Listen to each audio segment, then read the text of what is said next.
Well, we've been saying that they're coming, but the cicadas are here. They're underneath us right now. We're at Morton Arboretum, home to so many beautiful trees, plants, and flowers.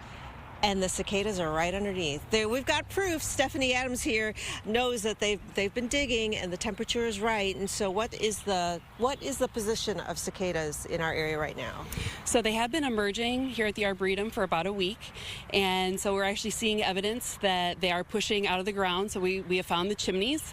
And if you dig under the soil right now, we'll see them about 4 inches down. Wow. So if we had cicadas 17 years ago, we might see evidence of them coming up now. Yes, especially if the soil hasn't been disturbed in those 17 years. Oh, well, let's take a look. Yeah. Because you had some here. You got your little shovel. Yep. It doesn't take much. No, it doesn't take much. It just takes a one shovel scoop. So you just dig it up and flip it over. And here we can actually see some inside exit holes. Oh. But looking a little bit closer, we have a nymph. Yeah. You dug one out. Yeah. Let's bring that up close to the camera. Okay, so do we know if this one's going to be the type that lays eggs? So, yeah. So this looks like to be a male. So this does not have the ovipositor. Oh. We would see that? You can see, yeah, you'd be able to see the ovipositor during the nymph stage. Well, you do have a trained eye. So. I do. But yeah, they have these large front legs that are meant for digging, which is appropriate since they live their 17 years of their life underground. That is just the most amazing thing. I mean, there's such a great story. This little creature has been digging up, trying to come out. Yeah. So they have been developing for the last 17 years. So they live underground. They eat turf grass roots and other tree and plant roots, which does not cause damage. And they have been contributing to our ecosystem and our soil health. So we're talking billions of cicadas. Yes. 2 different types, is that right? So in Illinois, we're going to see the emergence of 2 different types of periodical cicadas.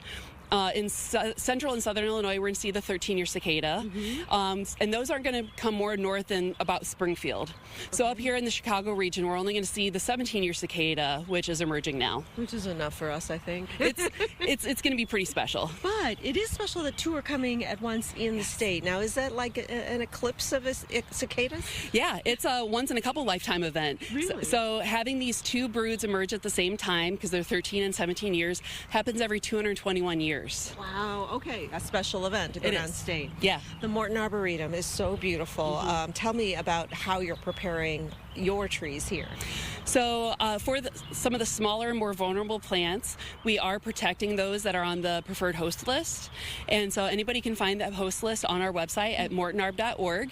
And if they know if they have a vulnerable plant, they can buy tulle, which is the same fabric that is made to used to make tutus, and they can protect their plants. All you got to do is wrap it around?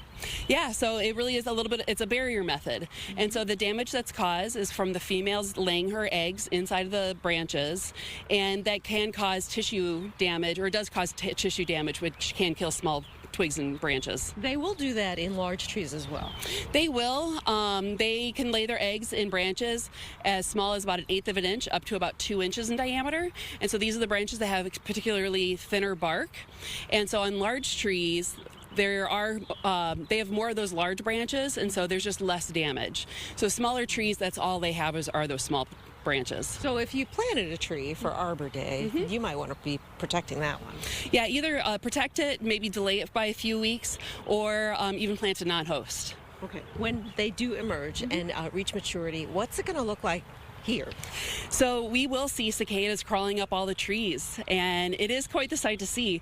And the periodical cicada is very colorful.